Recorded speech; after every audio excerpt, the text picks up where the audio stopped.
All right, a good vach. I want to share with you tonight the story of the famous chassid, Rabbi Moshe Levin, because this week is the week of Yud Tammuz, the week of the previous Rebbe's day of liberation. And as the previous Rebbe said, it's not just the day of liberation for him, but it's the day of liberation for all those who love the Torah, all those who cherish God's commandments, and even those people who are merely nicknamed Jews. Every Jew experiences redemption on this day. And so I want to share with you a story about a legendary chassid who lived in Russia in the hard times. I never had the merit to meet him. However, I did merit to meet some of his children. One of his children actually just passed away, unfortunately, right after Shavuos this year. His name was Reb Eliezer Nisilevich. He ran the Chabad institutions in Auvergne in France. He was a very, very special man. In Renoir, when I studied in yeshiva in Renoir, it was sort of a rite of passage to get stuck in Paris on Friday before Shabbos. Every Friday we would go out and put on film with people in various areas in Paris. I would go to the Israeli ambassador to France in Champs-Élysées. Then I would go to Montmartre, and then, thank you, Rose.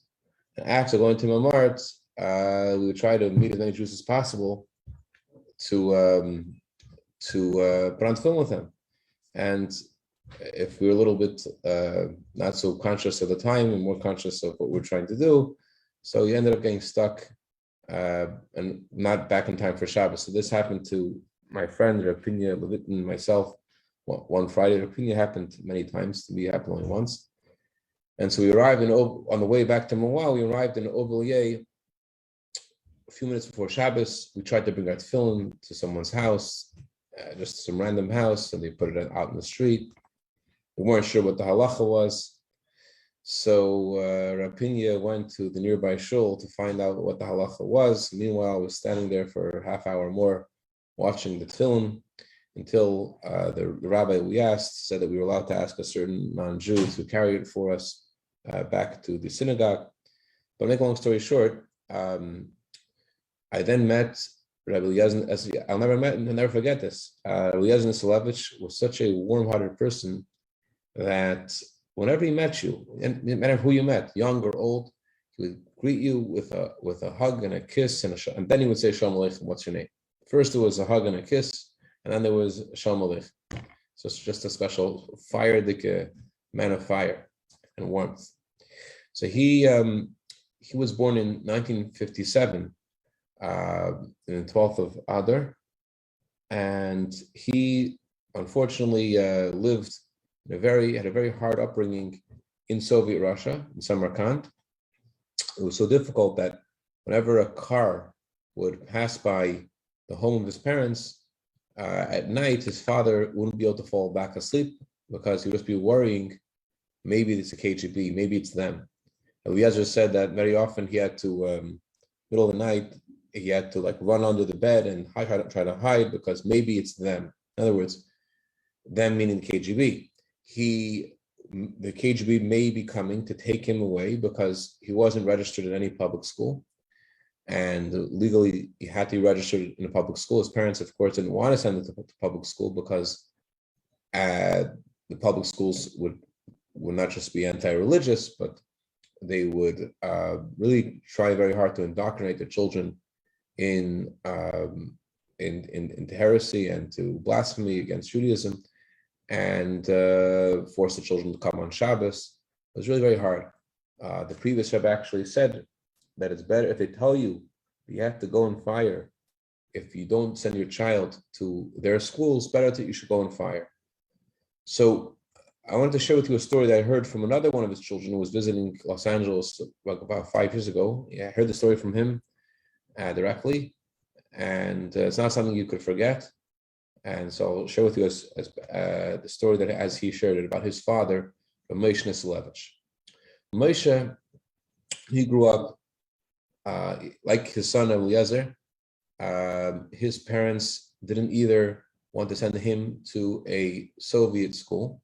And actually, where he grew up, there was not only a Soviet school, there was also a Jewish school.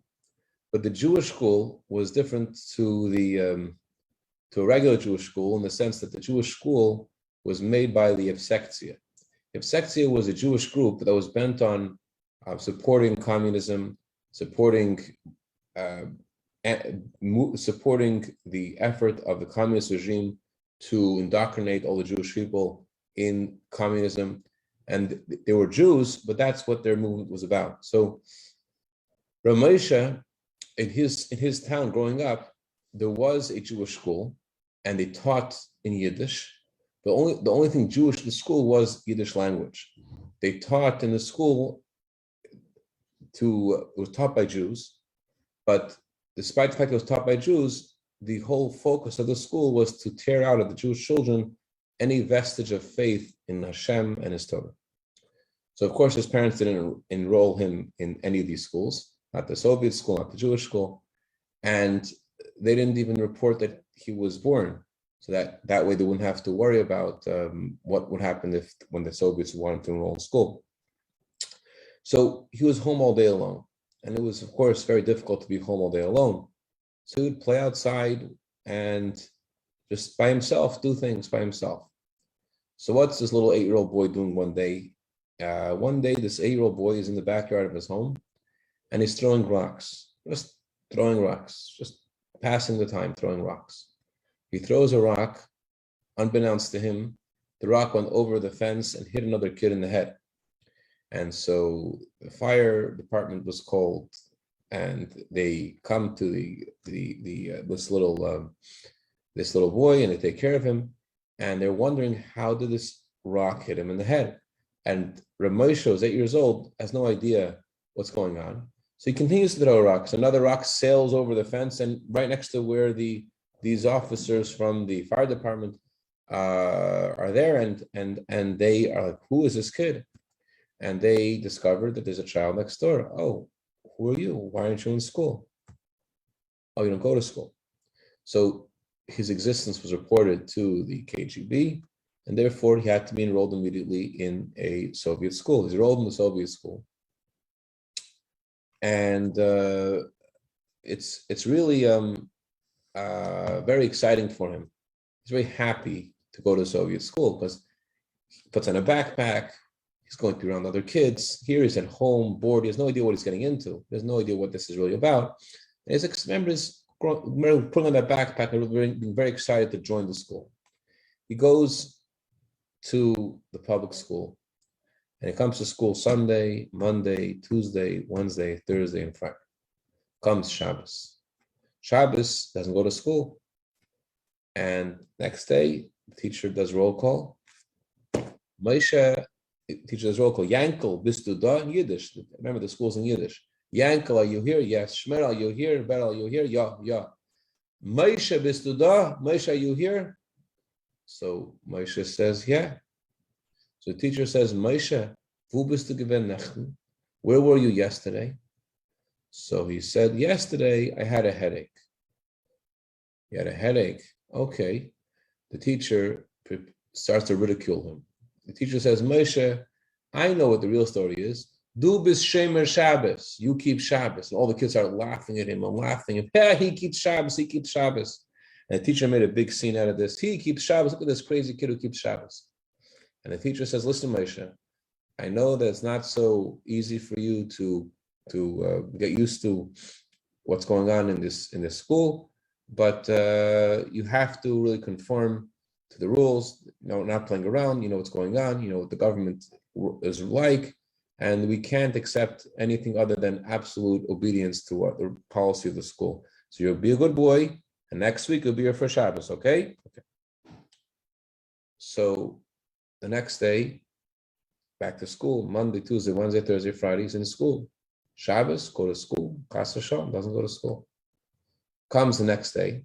He comes the next day to school. The teacher greets him by the entrance of the classroom, takes him by the hand. Rabbi Moshe, when he would share the story, he would cry, saying the names of the teacher and the name of the principal. Chana Bas Yaakov, that was the name of his teacher. Chana Bas Yaakov takes him by the hand and brings him to the principal's office, Reb Gedalia. Reb Gedalia is the principal. Imagine this Jewish principal, and what he says to poor Moshe. He says, Moshe, listen, I want to tell you something. You know that the KGB and the communist regime doesn't play any games. This is a very serious thing, not going to school on Shabbos. It's not something that we're allowed to ignore. So, and besides that, it's something that you should pay attention to yourself because you're frum, because you're religious. Because listen to this, Moshe. If you're going to skip school on Shabbos, you're going to end up falling behind in math, falling behind in language. And if you fall behind, people will say that the child who keeps Shabbos is not up to par with his classmates. And therefore, if for the sake of your identity as a religious person, it will be better for you to come to school on Shabbos, and that way you'll be able to excel in math and excel in all languages and show that as a religious person who believes in God, you keep you're able to excel in the classes as well. And that's why he tells them it'll be a Kiddush Hashem. Imagine the principal speaking the Jewish language in Jewish terms. It will be a Kiddush Hashem for you to come to school on Shabbos. Okay, that's what the teacher said to Ramesha. All right, he hears the principal's words, and he goes back to class. And Monday, Tuesday, Wednesday, Thursday, Friday, he goes to school. Shabbos doesn't come to school. This is now the third Shabbos. And when he comes to school the next day, the principal is waiting for him at the gate of the school. And the principal says to him, come with me, we're going together. He tells Moshe to go into his car. And they drive together a few minutes, and they arrive at this tall building. And the principal lets him out and says, go to the third floor. And he comes to the third floor. And on the third floor, there is a long table, about 15 people around the table. And they're all dressed very elegantly, very aristocratically. And they begin to talk to him. They say to him, Moshe, we want to talk to you, but before we do, we want to introduce ourselves. So the first one says, my name is Shlomo, and I studied in yeshiva in Slobodka. When I studied in Slobodka, I learned Baba Kama, Baba Metzia, and Baba Basra, with Rashi and Tesis, and Marsha and Maram Shiv. And he starts sharing some words in Baba Kama, and words of Baba Metzia. And he could see this guy is indeed a great Torah scholar.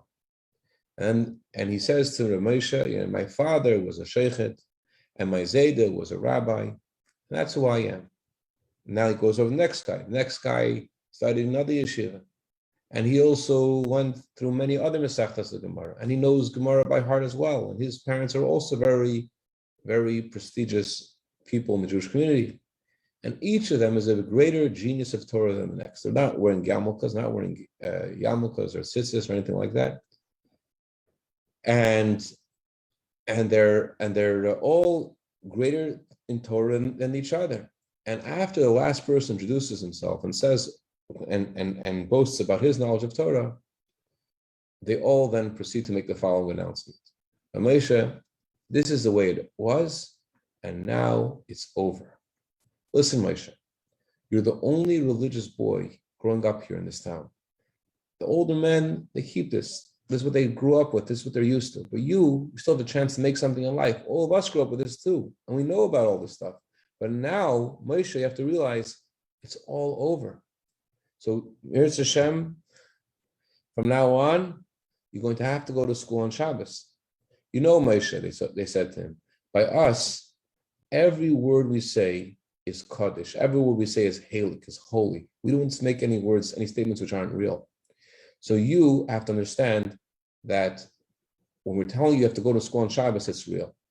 Who's pushing you not to go to school on Shabbos? Is it your parents? Now, that was a very pointed, dangerous question, because if he said his parents were pushing him not to go to school on Shabbos, then they would arrest his parents and they would put him in a Soviet orphanage. So he said, no, it's not my father, my mother, it's my grandfather, my father's father. Why did he say his father's father? because his father's father had long since passed away, and he knew they couldn't really incriminate him from the grave. But he said to my grandfather, my father, he says, he screams at me, I have to go to school. My grandfather, he is the one who's responsible for not going to school. Although my parents scream, you have to go to school, but my grandfather, he's the one who's responsible. His grandfather actually was a very prestigious chassid who would always cry whenever he prayed. And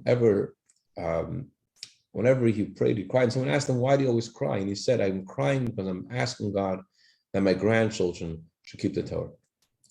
So, all right, they ask him, Moshe, okay, so now we've explained to you how important this is. Do you understand that you're going to have to go to school on Shabbos? Doesn't really answer them. So they say to him, listen, Moshe, there's a din, it's a halacha, that you're allowed to desecrate one Shabbos to keep a lot of Shabbos, which means that if someone's life is in danger, so the Torah says, desecrate one Shabbos. It's better to desecrate one Shabbos and save someone's life on Shabbos by desecrating Shabbos, so that person can now keep many more Shabbos. They said to him, listen, Moshe, if you're going to keep Shabbos now, this is what's going to happen. Your father is going to be arrested. You're going to be placed in a Soviet orphanage. In the Soviet orphanage, you won't be able to keep kosher. You won't be able to keep Shabbos. There's no such thing. So it's better now that you desecrate this Shabbos now. When you grow older, if you want to, you can continue keeping Shabbos. But right now, it's better you desecrate Shabbos now so that you keep many more Shabbos. And do you understand, Moshe? Understand? And he again doesn't respond to them. He says, listen, Moshe, by us, every word is halik. Every word is holy. You have to go to school on Shabbos, because if you don't, we're not kidding around with you. Your parents are going to go to jail, and you're going to go to an orphanage. Is that clear? He doesn't respond to them. And the one who's talking to him the whole time says, get out of here, you dog. And he kicks him. So Moshe, 8 years old, the principal's waiting downstairs and comes back in the car. He drives him back to the school, and he puts him back into the school. All of a sudden, he's supposed to now somehow concentrate and think about math and language and history. But he's sitting in the school, and he's sitting there Monday, Tuesday, Wednesday, Thursday, Friday. His parents had found out what had happened. He told his parents what happened. And they didn't know whether or not they should tell him to go to school the next Shabbos or not. Because indeed, this would endanger their lives. And who knows if this was even the right thing to do, halachically. Should he go to school on Shabbos? Maybe he should go to school and not a right. What would you advise him? And Moshe, every time I share the story, would ask, what would you advise me to do on that Shabbos? He said that Friday night for his parents was like Tisha B'Av. They were crying and crying the whole night. And came in the morning, his parents said to him, listen, Moshe, we're not telling you what to do. We're not telling you what to do. You decide to do whatever you want to do. You know that we keep Shabbos. We're not telling you what to do. You decide what you want to do. So Rabbi Moshe decides he's going to keep Shabbos. He's not going to go back to school. He stays at home that Shabbos. That Shabbos was very, very frightening. So there was a knock on the door that Shabbos, and they were sure it was a KGB. It wasn't the KGB. They thought maybe it was just a neighbor who was asking to borrow flour or eggs or whatever. A car pulled up to the house that Shabbos. They thought it was a KGB. It wasn't the KGB. And they were living with such dread and fear. They didn't know why they weren't arrested that Shabbos. But the next day, it's time to go to school. And the parents call over Moshe as if he is like Abraham taking Isaac to be offered as a sacrifice. They tell him, listen, we loved you very much. It was a great privilege to be your father and mother. Try wherever you are to keep the Torah and believe in God, be a good Jew. And they kissed him goodbye. They knew they would never see him again. He goes off to school, and the teacher does roll call. Yankel b'stada, Shmerel b'stada, Lezer b'stada. Moshe, are you here? And he says, yeah. The teacher does not ask him where he was the day before. He doesn't ask him. Why isn't he asking him? He doesn't know why. He comes home that day from school, knocks on the door, and his mother says, "Who's there?" He says, "Moshe." The mother said, "Moshe who?" She had erased him from her memory. Like, there's no way my child's coming home anymore. They were sure he wasn't going to come home. But he's home. They hugged him, they kissed him, he made it home. What happened in the school? Nothing. So they were sure that this was like the calm before the storm. But he's indeed going to be arrested, and the parents are going to be sent to prison. That's what they were sure was going to happen. But nothing ended up happening. The parents weren't arrested, and the teacher the next day didn't bring it up. Went to school Monday, Tuesday, Wednesday, Thursday, Friday, and again doesn't come to school on Shabbos. And the next day, the teacher again doesn't ask him where was he yesterday. And it keeps on happening again and again. Every Shabbos he doesn't come, and the teacher doesn't ask him. And Yom Tov he doesn't come. And they realized that a miracle of God had taken place, that for no reason that they could explain, Hashem had just protected him and the family, that they should not be arrested, and that he could be able to keep Shabbos. Eventually, he started skipping more than just Shabbos. He could skip Shabbos, he skips Monday and Tuesday, and Wednesday and Thursday, and Friday. So eventually stopped going to school at all. And that's how he grew up, Rabbi Moshe. Rabbi Moshe was a Jew who, of course, wanted to leave Russia. He made many applications in Ovir, in the Russian immigration office, to leave Russia, and they were all declined, until one day he sent a letter to the Rebbe, and he wrote to the Rebbe how difficult it is in Russia. And the Rebbe responded that just like when a bird is slaughtered, the bird still jumps around, although it's been slaughtered, there's still the nerves in the bird make it still like move around. So too, the Rebbe said that the communist regime basically is not going to continue persecuting you, and you're going to be able to be free. Nothing to be frightened about. And shortly afterwards, right before Pesach, in the year 1971, he got permission to leave Russia, and his family went to leave together with their son. I mentioned before, Eliezer was then 14 years old. He never seen a shul before at the age of 14. Never saw a shul. Anyways, if you watch the Living Torah tonight, you could see Rabbi Eliezer is in the Living Torah, and get a picture of the way Chassidim lived with such dedication and sacrifice. The point is not really stories about the past. The point is that the day of Beis Tammuz tomorrow night, it's a day that Hashem gives us the ability to reveal who we are and what we are, to reveal, and not just to reveal in ourselves and our service from God, but as the Rebbe said, to dedicate ourselves to the mission of the Rebbe, to spread Torah and Judaism and Chassidus, and not to pay attention to the obstacles, and to go with absolute trust in Hashem and the success of the mission. And we should not just have the redemption of Beis Tammuz, we should celebrate tonight the redemption of the coming Mashiach, take Mamash. Anyways, a good Tavach, and Mitzvah Hashem, we have Freilich Yontem, Mitzvah Hashem. Tavach Yehuda, Tavach Rebera, Tavach Amy. Thank you. Pleasure.